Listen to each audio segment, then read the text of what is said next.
para juntos abrirmos nossa Bíblia no texto que se encontra no Evangelho de João, capítulo 8.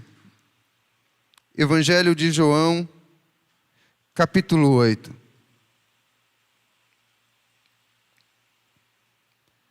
Evangelho de João, capítulo 8.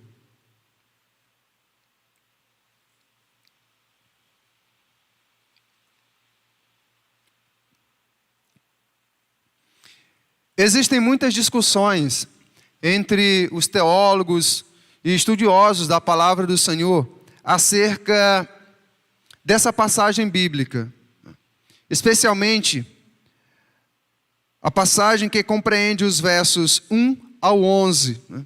Então, há muita discussão sobre essa narrativa bíblica. E por que existem essas discussões? Alguns teólogos, estudiosos, conhecedores das línguas originais em que a Bíblia fora escrita, afirmam que essa narrativa bíblica, esse relato aqui, não se encontra na maioria dos escritos originais da Escritura. Mas, independentemente dessas discussões, ainda que não tenha sido João que de fato o tenha escrito, como alguns afirmam, independentemente disto, existe algo que nós precisamos considerar. É que se trata de um acontecimento real.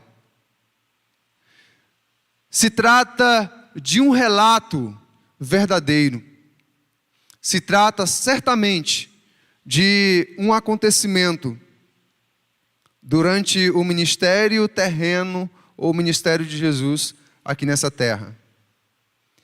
E apesar de todas essas discussões, para mim, essa é uma das narrativas bíblicas mais tocantes, porque percebemos como a graça do Senhor Jesus é abundante. Vamos então à leitura dessa passagem bíblica. Convidamos todos a estarem acompanhando. Estou utilizando a versão NVI. Jesus, porém, foi para o Monte das Oliveiras. Ao amanhecer, ele apareceu novamente no templo, onde todo o povo se reuniu ao seu redor, e ele se assentou para ensiná-lo. Os mestres da lei e os fariseus trouxeram-lhe uma mulher surpreendida em adultério. Fizeram-na ficar em pé diante de todos e disseram a Jesus: Mestre, esta mulher foi surpreendida em ato de adultério. Na lei, Moisés nos ordena apedrejar tais mulheres. E o Senhor, o que diz? Eles estavam usando essa pergunta como armadilha, a fim de terem uma base para acusá-lo. Mas Jesus inclinou-se e começou a escrever no chão com o dedo. Visto que continuavam a interrogá-lo, ele se levantou e lhes disse: Se algum de vocês estiver sem pecado, seja o primeiro a atirar pedra nela. Inclinou-se novamente e continuou escrevendo no chão. Os que o ouviram foram saindo, um de cada vez, começando pelos mais velhos. Jesus ficou só, com a mulher em pé. Jesus ficou só, com a mulher em pé diante dele.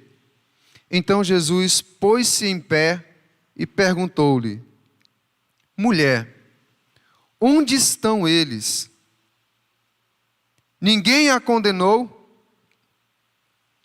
Ninguém, Senhor, disse ela. Declarou Jesus: Eu também não a condenarei. Vamos juntos completar? Agora vá e abandone a sua vida de pecado. O subtema que eu trago nessa noite, dentro desse tema geral, encontros transformadores com Jesus, eu me baseei em uma frase que eu vi.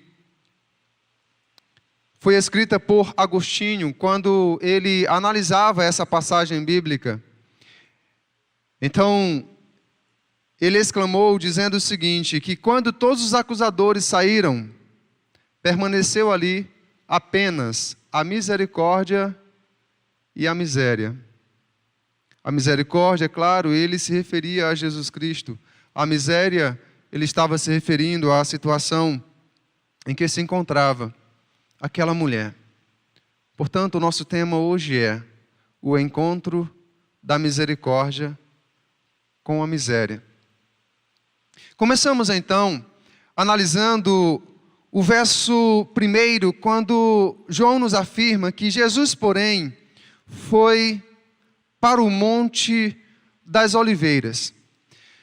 Se você pegar os capítulos anteriores, o capítulo 7, o capítulo 6, e fizer uma leitura deles, você vai perceber que os judeus, em especial, ou especificamente, os escribas, isto é, os mestres da lei, e os fariseus, eles estavam no encalço de Jesus. Eles eram uma verdadeira pedra, não vou dizer no sapato, mas na sandália de Jesus.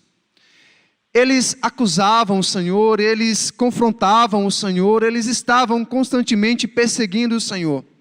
Havia uma luta muito grande do Senhor Jesus ao se colocar ali diante do povo para ensinar, e tendo aqueles opositores. Eles eram implacáveis.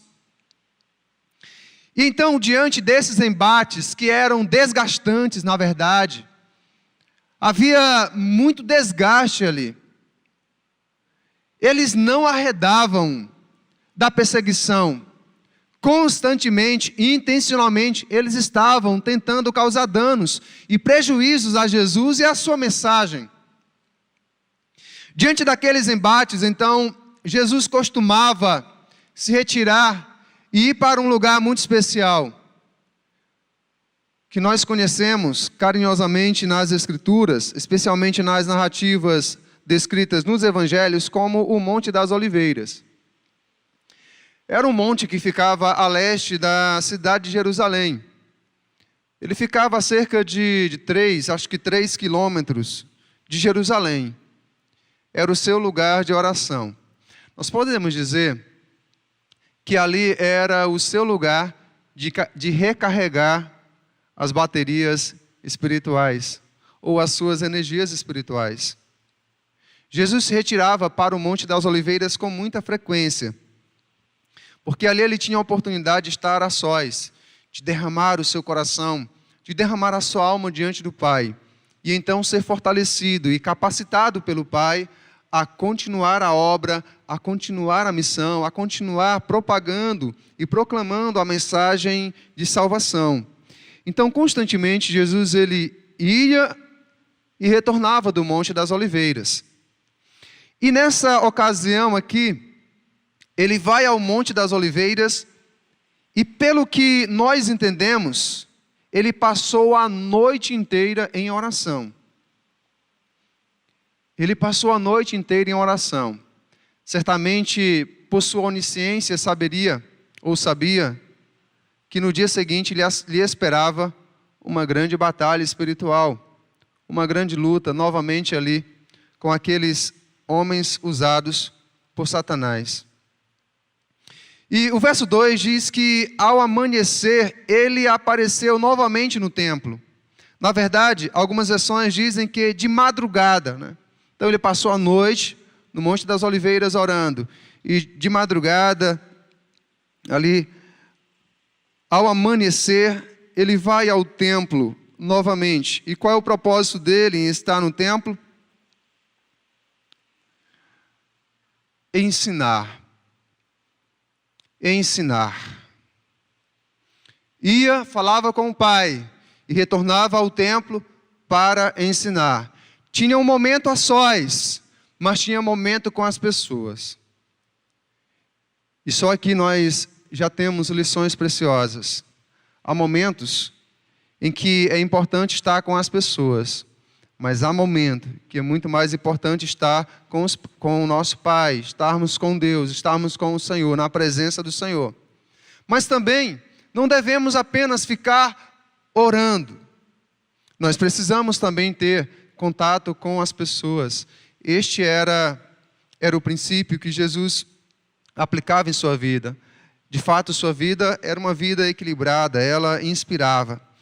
Mas então, quando ele chega de madrugada no templo, os escribas, isto é, os mestres da lei e os fariseus, eles tinham algo proposto em seus corações. Na verdade, eles tinham uma trama. E eles então bolaram o seguinte: encontrar alguma acusação com a qual pudessem desacreditar a Jesus. Eles já haviam tentado de várias formas, mas em todas as situações apresentadas por eles, Jesus havia se saído de maneira gloriosa, de maneira maravilhosa, e eles então ficavam envergonhados. Mas tomaram uma decisão ordinária, mas ousada. E em vídeo quero convidar os irmãos para estarmos relembrando essa cena, né, que é marcante, tá bom? Então os irmãos podem estar colocando e vamos acompanhar. Ouvistes que foi dito, olho por olho e dente por dente. Eu, porém, vos digo que não resistais ao mal. Mas se qualquer te bater na face direita... Venham! Vamos! Ouvistes que foi dito, olho por olho e dente por dente. Eu, porém, vos digo que não resistais ao mal. Mas se qualquer te bater na face direita...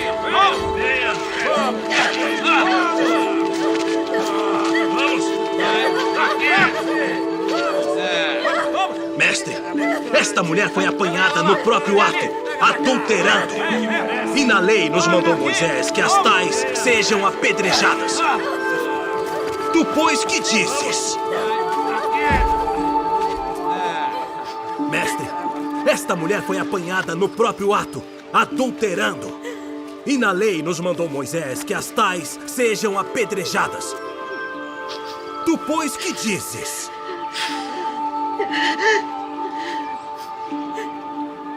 Tu, pois, que dizes?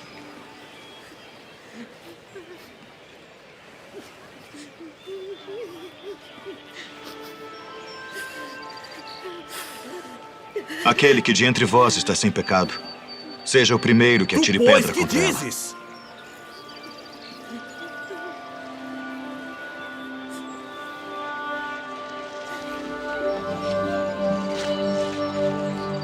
Aquele que de entre vós está sem pecado, seja o primeiro que atire pedra contra ela.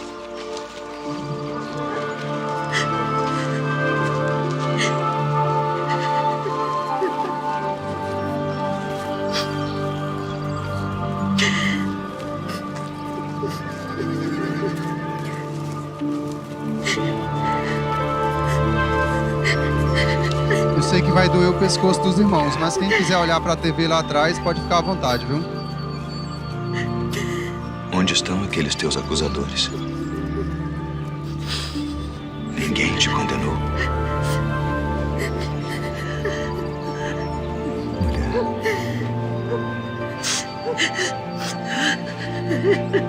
Onde estão aqueles teus acusadores? Ninguém te condenou.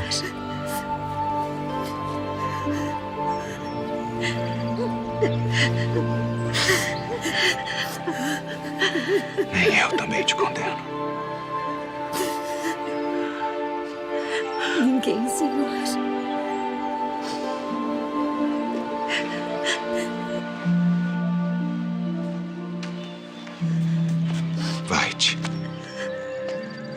e não peques mais.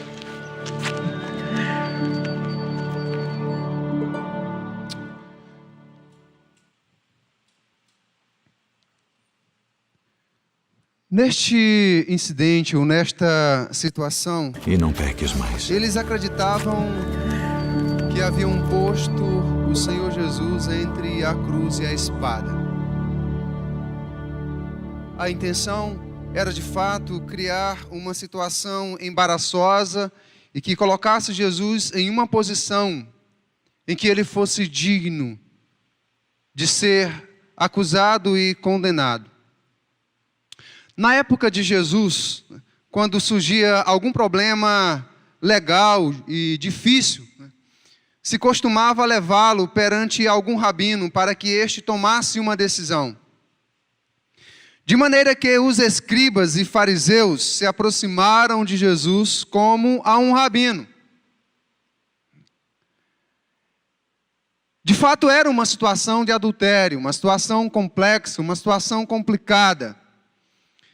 E quando havia situações assim, procuravam-se os mestres da lei, os rabis, os homens que eram tidos como sábios e capazes de encontrarem soluções para grandes problemas. É por esta razão que os escribas e fariseus aí perguntam: tu, pois, que dizes? No entanto, a narrativa bíblica nos mostra com muita clareza que eles trouxeram-lhe uma mulher surpreendida em adultério.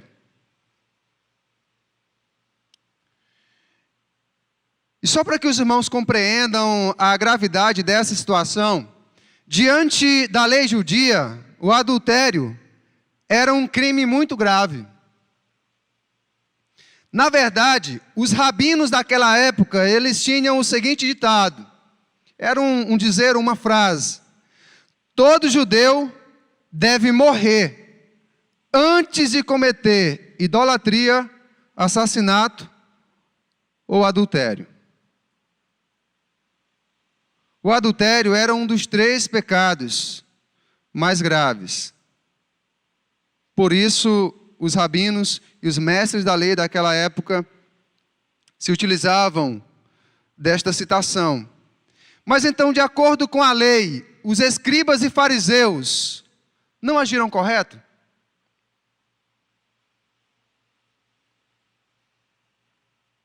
Não, certamente eles não agiram corretamente.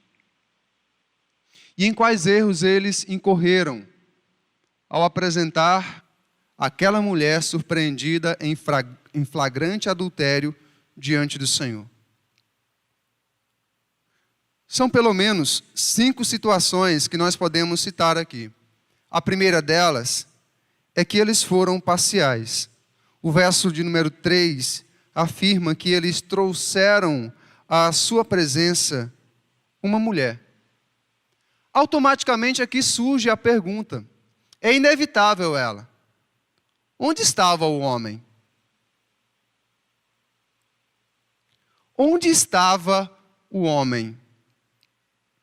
Seria possível uma mulher adulterar sozinha? É claro que não. Então não há como fugir desta pergunta, não há como não ser confrontado ou não confrontá-los com esta pergunta. O que diz de fato a lei sobre a questão do adultério? Se você acompanhar comigo a leitura ou em sua Bíblia, o texto se encontra em Levítico, capítulo 20. E o versículo 10 nos diz assim: se um homem cometer adultério com a mulher de outro homem, com a mulher do seu próximo, o que diz o final do texto? O que diz? Tanto o adúltero quanto a adúltera terão que ser executados. Então, Essa era a prescrição, este era o mandamento, esta era a ordem, de acordo com a lei. Então, se eles queriam agir corretamente, teriam que ter trazido também o homem.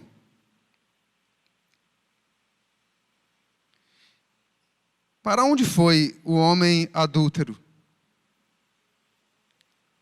Os mestres da lei simplesmente o deixaram ir,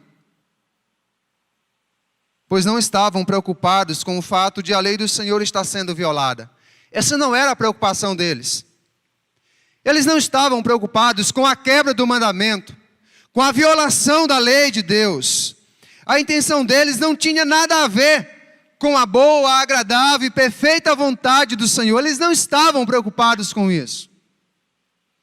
Havia uma outra intenção em seus corações.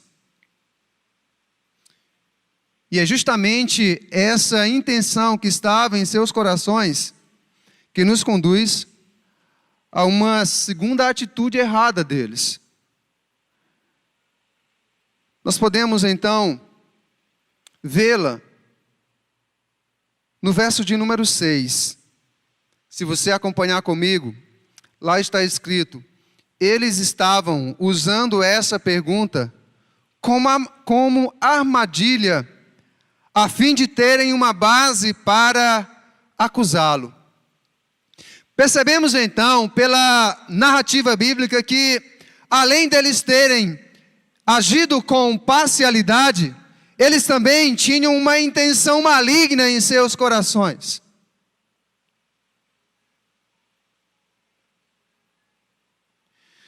Aquela mulher era apenas um objeto, uma coisa usada pelos mestres da lei e os fariseus para alcançarem seus objetivos malignos. Não passava disso, de uma coisa, de um objeto. Eles não enxergavam nela uma alma, não viam nenhuma possibilidade de restauração em sua vida. Por isso, eles a usaram de forma maliciosa e traiçoeira.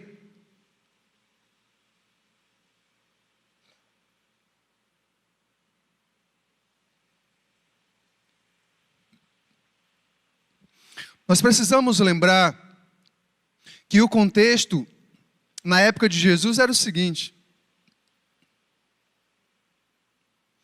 a Palestina, Israel, estava dominada pelo Império Romano.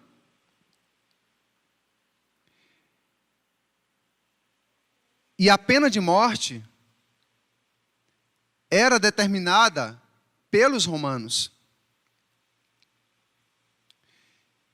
Imaginemos, apenas suponhamos essa situação, porque de fato é o que apenas podemos fazer.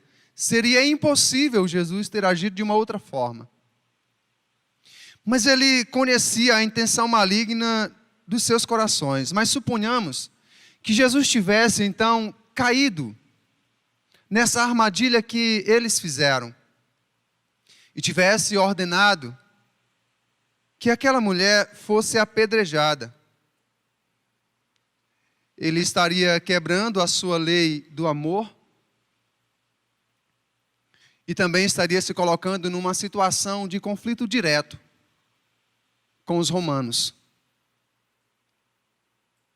E então a sua morte poderia ter sido de uma outra forma. Apenas suponhamos isto. Porque de fato, o Senhor conhecia toda a lei. Na verdade, aos 12 anos de idade, em uma situação muito interessante, quando vai com seus pais a Jerusalém, os seus pais retornam e ele não é encontrado entre os familiares. Os pais então voltam a Jerusalém e o encontram entre os doutores da lei no templo, ensinando-os e falando de coisas maravilhosas a respeito do seu pai e do seu reino.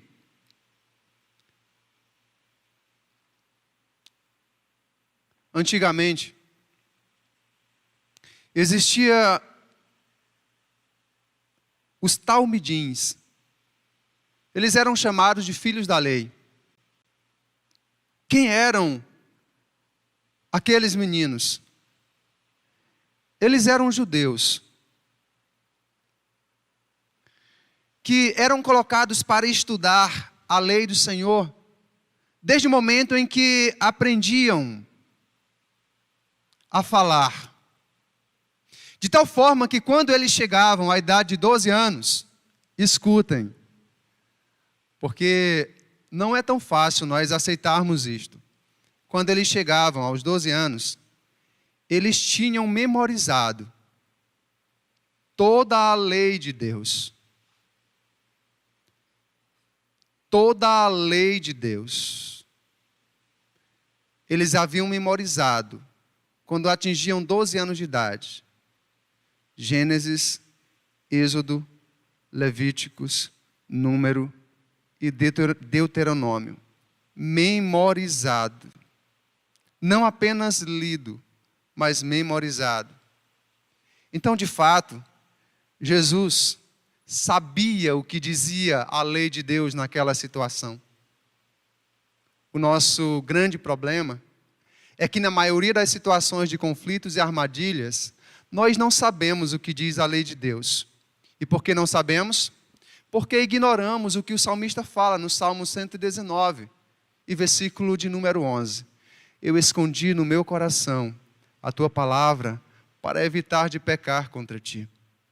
Nós escondemos muitas coisas em nosso coração, menos a palavra do Senhor. Jesus percebeu que aquela mulher não passava de um objeto, de uma coisa nas mãos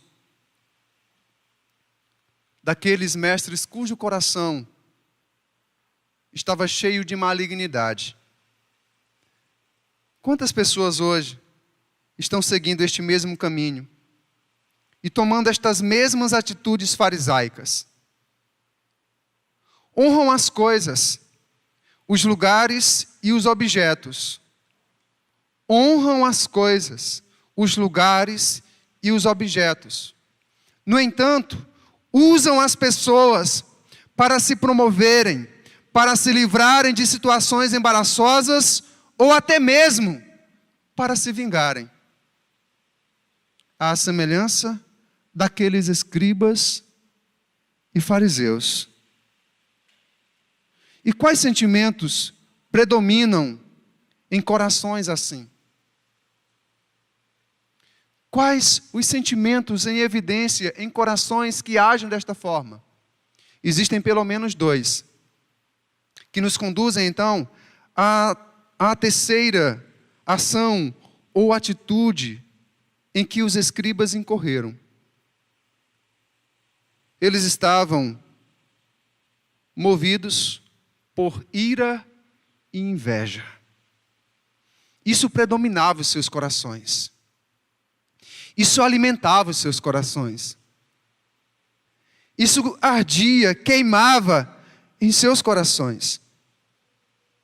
E meus amados irmãos, creio que você irá de concordar que poucas coisas nesta vida são tão destrutivas ou destruidoras quanto a ira e a inveja. A exemplo, a Bíblia nos relata que Caim matou seu irmão por inveja. Ela também nos diz que José foi vendido por seus irmãos por inveja. Os evangelhos nos relatam que Jesus Cristo foi perseguido, acusado, julgado, condenado e crucificado por inveja. Por inveja. Em Marcos capítulo 19, versículos 9 e 10 nós lemos: vocês querem que eu lhes solte o rei dos judeus? Perguntou Pilatos. Sabendo que fora por inveja que os chefes dos sacerdotes lhe haviam entregado Jesus. Corações movidos por ira e inveja.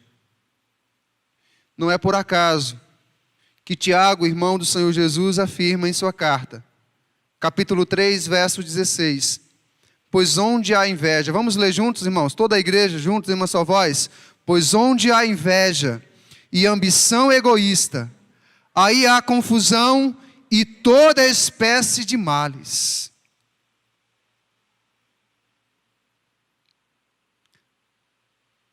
Ira e inveja predominantes no coração dos escribas e fariseus os moveram ou os motivaram a tomarem aquela atitude.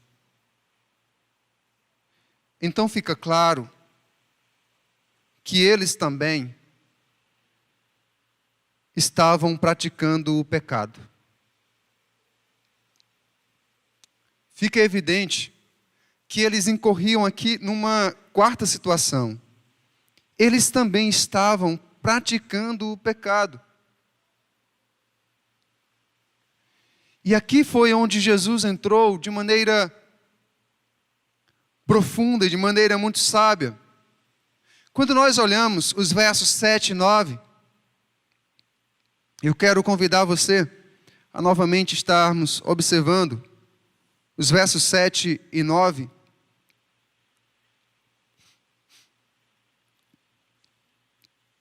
Visto que continuavam a interrogá-lo, ele se levantou e lhes disse: se algum de vocês estiver sem pecado, seja o primeiro a atirar pedra nela. Verso 9. Os que ouviram foram saindo, um de cada vez, começando pelos mais velhos. Jesus ficou só, com a mulher em pé diante dele.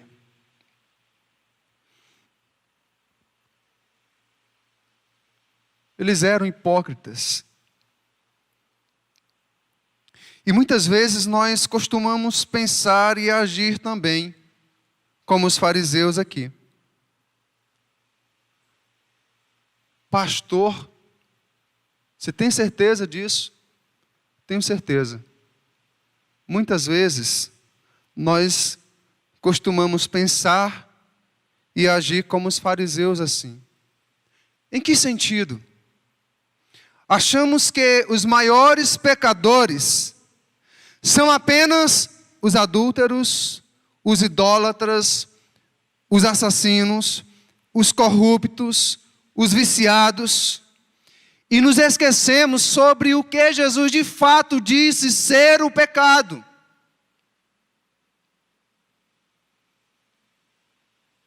Não adulterou,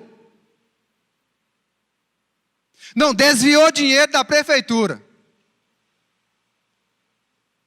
assassinou, é um idólatra. Às vezes, achamos que estes são os maiores pecados. Mas o que Jesus disse sobre o pecado? Se você acompanhar comigo em Mateus capítulo 5, verso 22, as palavras dele foram: mas eu lhes digo que qualquer que se irá contra seu irmão estará sujeito a julgamento. Também qualquer que disser a seu irmão, raca, será levado ao tribunal, e qualquer que disser louco, corre o risco de ir para o fogo do inferno. Não, mas só vai para o inferno quem adulterar. Só será lançado no inferno quem desviar dinheiro, quem for um corrupto, ou quem for um idólatra, ou então um assassino. Se disser um palavrão contra o irmão, não tem nenhum problema. Se chamar o irmão de louco, de abestado, de idiota, não tem nenhum problema. A menos que ir para o inferno ou correr o risco de ir para o inferno não seja nenhum problema, porque Jesus Cristo foi quem afirmou aqui: aqueles que agem desta forma, aqueles que se iram contra seus irmãos e guardam essa ira e alimentam essa ira, correm o risco de ir para o fogo do inferno. Foi Cristo quem afirmou isso. Mas então, como os fariseus, nós às vezes achamos que é somente o adultério.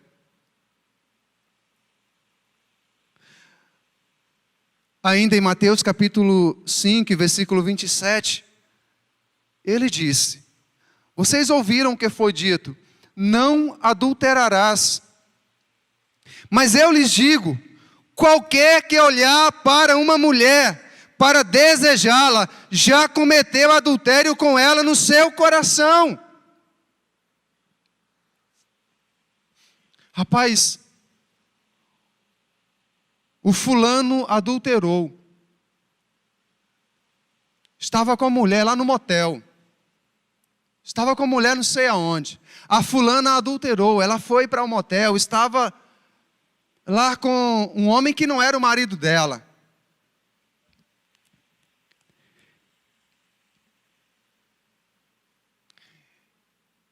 E quando uma mulher bonita fisicamente passa diante de você, e no seu coração você deseja ela. Você acha que no dia do julgamento, você vai ser colocado um degrau acima daquele que foi lá no motel? Daquela que foi no motel? Certamente não. Se não houver arrependimento, ambos serão julgados igualmente e condenados igualmente.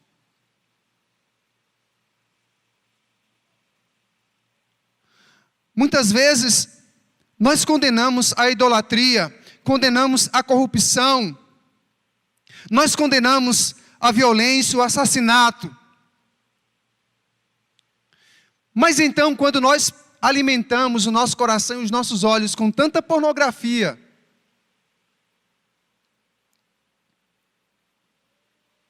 que são mostradas através da tela da nossa televisão, do nosso computador, do nosso tablet, do nosso smartphone,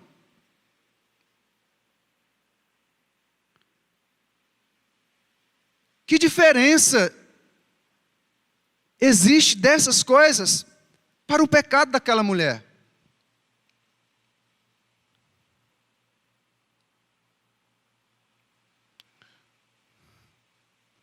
Segundo Jesus, não há nenhuma diferença. E através do apóstolo Paulo, ele ainda declarou em Gálatas, capítulo 5, ora, verso 19, ora, as obras da carne são manifestas: imoralidade sexual, impureza, libertinagem, idolatria, feitiçaria, ódio também é pecado, discórdia também é pecado, ciúmes também é pecado, ira também é pecado, egoísmo também é pecado, dissensões também é pecado, facções também é pecado, inveja também é pecado, embriaguez, orgias e coisas semelhantes. É pecado.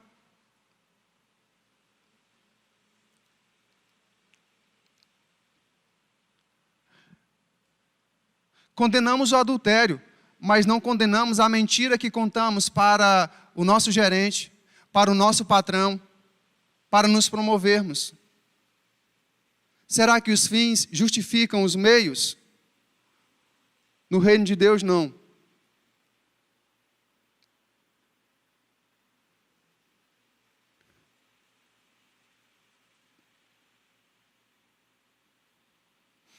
Pastor, então, se nós percebemos alguém em pecado, qual é a recomendação bíblica? Como é que nós devemos proceder? Como é que nós devemos agir?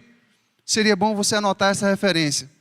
Gálatas capítulo 5, versos 1 ao 4 nos diz: irmãos, se alguém for surpreendido em algum pecado, vocês que são espirituais, deverão restaurá-lo com mansidão. Cuidem-se para quê?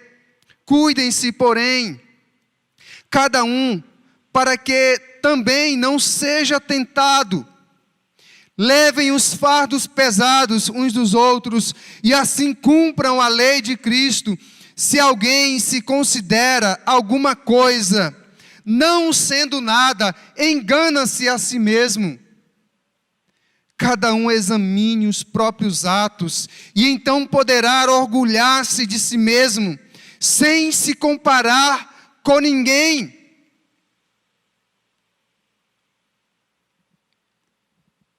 Não, eu passo 1 hora todo dia orando. Eu já li a Bíblia 10 vezes. Olha, eu jejuo com muita frequência. Eu sou uma pessoa espiritual.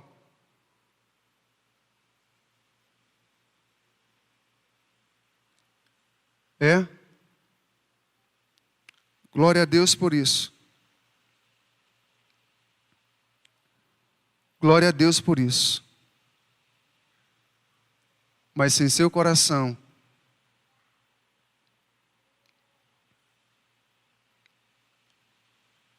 está presente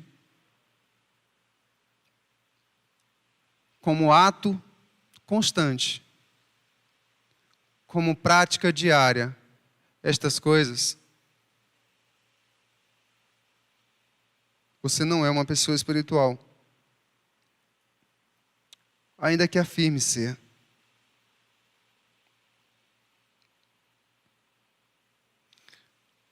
Agora, à luz desse último texto que nós lemos, em Gálatas capítulo 6, por que não agimos assim? Volte novamente, 6:1, Gálatas 6:1. Irmãos, se alguém for surpreendido em algum pecado, vocês que são espirituais, deverão restaurá-lo com mansidão. Por que não agimos assim? Eu sei por quê. Eu sei por que não agimos assim. Nós não agimos assim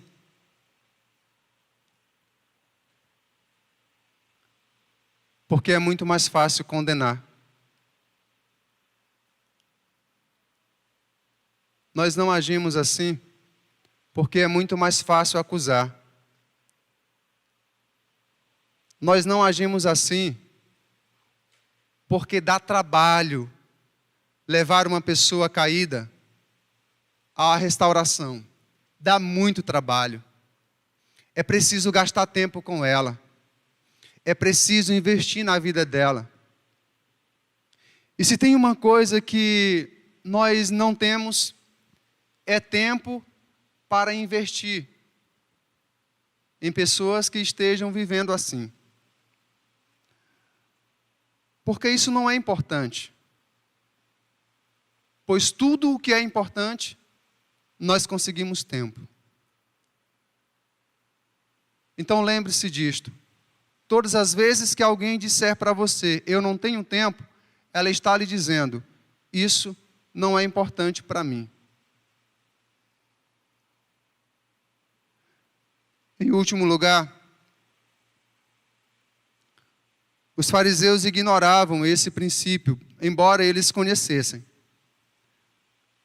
Porque eles estavam sempre prontos a condenar.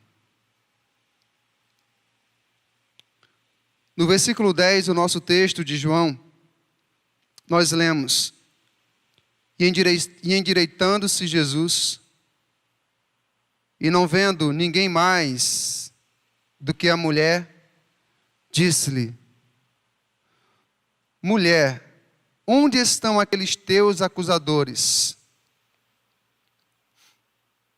Onde estão aqueles teus acusadores? Ninguém te condenou?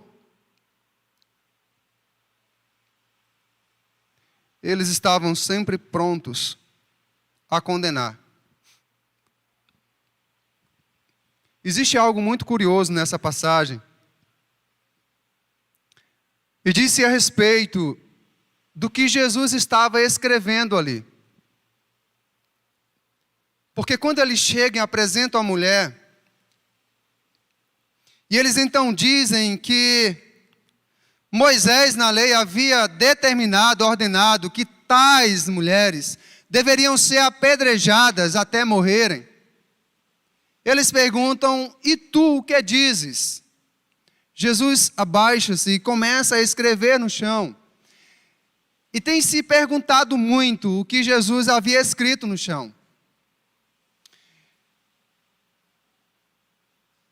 E hoje, relendo essa passagem que eu já li, nesses 21 anos de vida cristã, lendo essa passagem, eu cheguei a uma convicção sobre o que Jesus estava escrevendo no chão.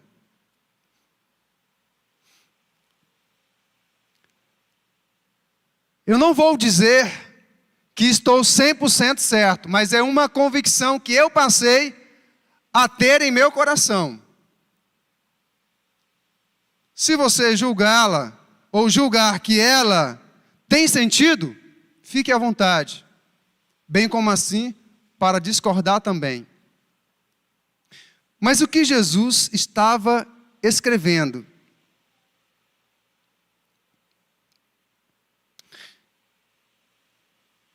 No verso 6, diz que ele inclinou-se e começou a escrever no chão com o dedo.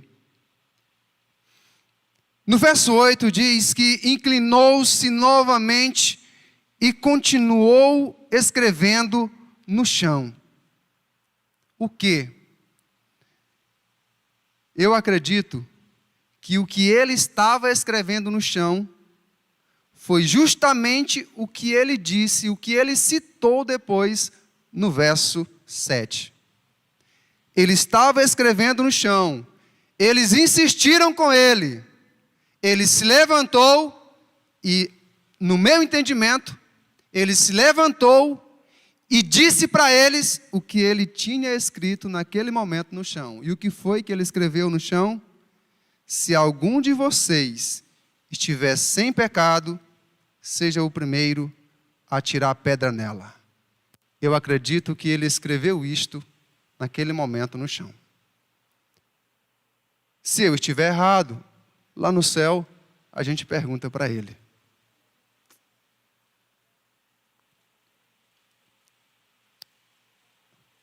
Meus irmãos, aqueles que estão sempre prontos a condenar, sentem-se realizados em fazerem justiça com as próprias mãos, levando condenação a quem merecia. Para muitos, é sempre mais fácil apontar um dedo para acusar e condenar do que estender a mão para ajudar e restaurar o caído. Mas em contrapartida, a graça de Jesus consiste em oferecer o melhor a quem merece o pior. Em contrapartida, a graça de Jesus consiste em oferecer o melhor a quem merece o pior.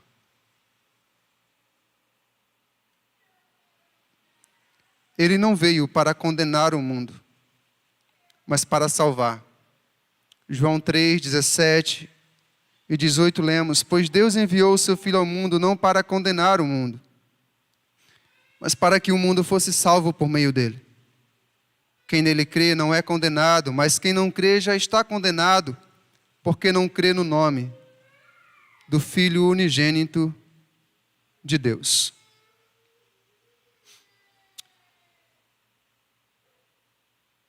Onde o pecado era grande, a graça foi sempre infinitamente maior. Qual o tamanho do meu pecado? Qual a quantidade dos meus pecados? Qual o tamanho do seu pecado? Qual a quantidade dos seus pecados? Independentemente do tamanho e de quantos são, a graça do Senhor é infinitamente maior.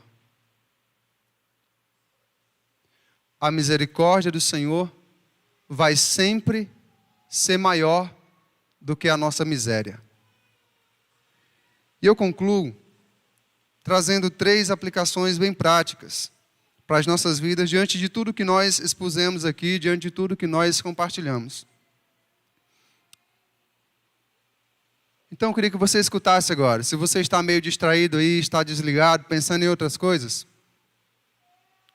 leve em seu coração, ou levemos em nosso coração, pelo menos, essas 3 lições aqui. A primeira delas: quem vive na prática do pecado, mais cedo ou mais tarde, sempre enfrentará a vergonha. Enfrentará a vergonha dos seus pais, enfrentará a vergonha dos seus filhos, enfrentará a vergonha dos seus parentes, enfrentará a vergonha dos seus amigos, enfrentará a vergonha do seu pastor, enfrentará a vergonha da sua igreja. Por isso, se você está vivendo na prática do pecado, abandone, saia, antes de você ser exposto ou exposta a uma situação profundamente vergonhosa.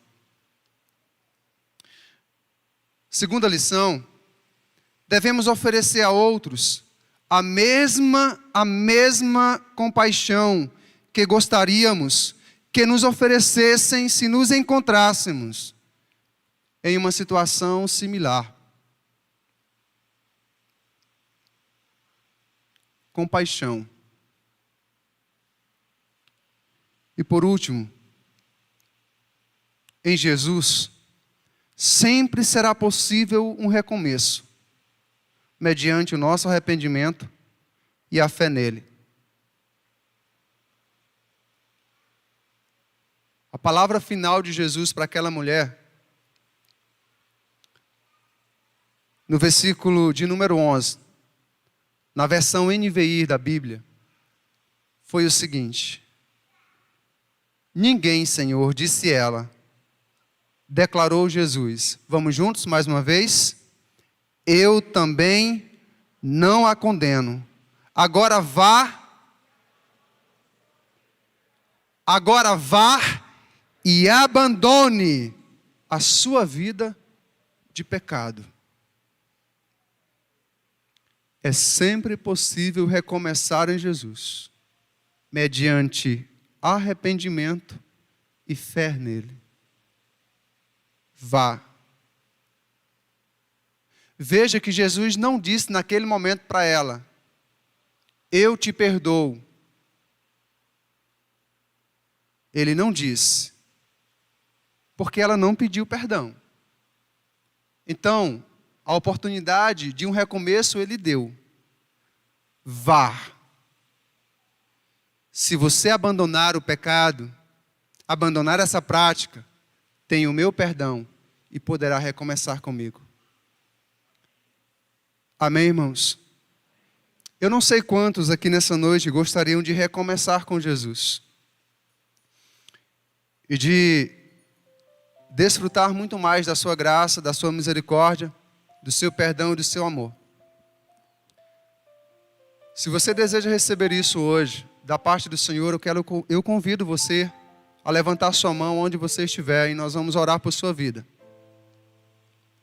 Se você deseja recomeçar com o Senhor, fazer uma decisão, entregar sua vida a Ele, iniciar uma caminhada com o Senhor, ter um relacionamento pessoal com Ele, então convido você a levantar sua mão onde estiver e nós vamos orar por sua vida.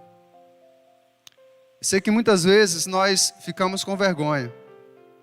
Eu tenho dito que a única vergonha que devemos ter é de pecar, mas nunca de nos achegarmos ao Senhor.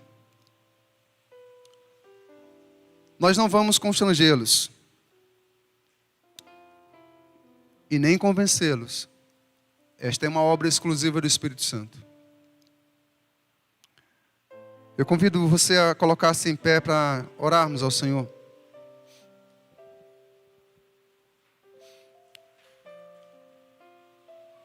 Talvez você realmente entende que está precisando fazer isso.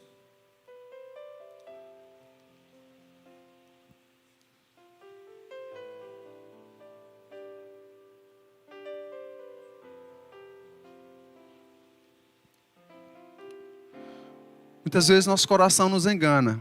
Nosso coração cria uma máscara para nós. E diz, não, está tudo bem. Quando na verdade não está. Porque o Senhor sonda nosso coração. A Bíblia diz que reconciliados com o Senhor, nós temos paz com Deus. Então, se não estamos tendo paz, está faltando reconciliação com o Senhor. Ore por sua vida nesse momento. Ore por sua família. Ore pela igreja. Ore pelos pastores da igreja, pelos líderes. Ore pelos irmãos que estão atribulados, que estão passando por dificuldades. Eu convido você a orar nesse momento com toda a sinceridade diante do Senhor.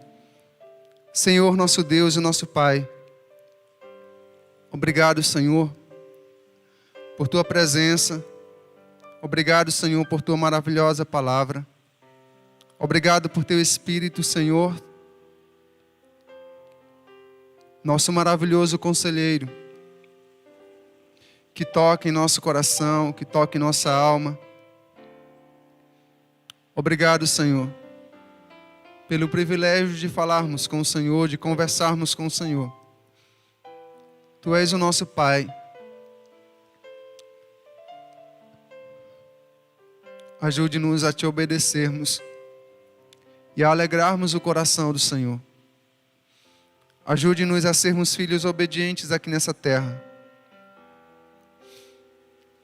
Até que o Senhor venha, até que o Senhor volte de forma gloriosa sobre as nuvens do céu, com poder e infinita glória. Ajude-nos a vivermos em amor, com ousadia, em fé. Ajude-nos a vivermos em santidade. Ajude-nos a odiarmos o pecado e a amarmos as coisas santas. Ajude-nos a rejeitarmos todo o ensino profano e maligno que muitos homens e mulheres que não têm nenhuma aliança com o Senhor, que não têm nenhum relacionamento contigo, que não têm nenhum pacto com o Senhor, anunciam, Senhor, neste mundo, e eles chegam aos nossos ouvidos. Nos ajude, nos dê o discernimento para rejeitarmos tudo isso, e nos dê um amor profundo, real e verdadeiro pela Tua palavra, que nós nos curvemos diante dela, que ao ler as Sagradas Escrituras, o nosso coração possa desejá-la como aquele que está em profunda sede diante da água. Maravilhoso Espírito, santifica nossas vidas, santifica a Tua igreja, santifica este povo, dê-nos direção. Senhor, faça com que cada um de nós aprendamos o que realmente significa ser um cristão nesse mundo, o que realmente significa ser um crente, ser um discípulo de Jesus. Faça, Senhor, de cada um de nós evangelistas e discipuladores. Dê-nos a coragem e a simplicidade e o amor para evangelizarmos nossos pais, para evangelizarmos nossos irmãos, para evangelizarmos nossos filhos, para evangelizarmos e discipularmos a nossa família, em o nome de Jesus. Ó Senhor, não a nós, mas somente ao Teu nome é que nós damos glória, por amor da Tua bondade e da Tua fidelidade. Assim, Senhor, nós oramos em nome de Jesus. Amém Graças a Deus.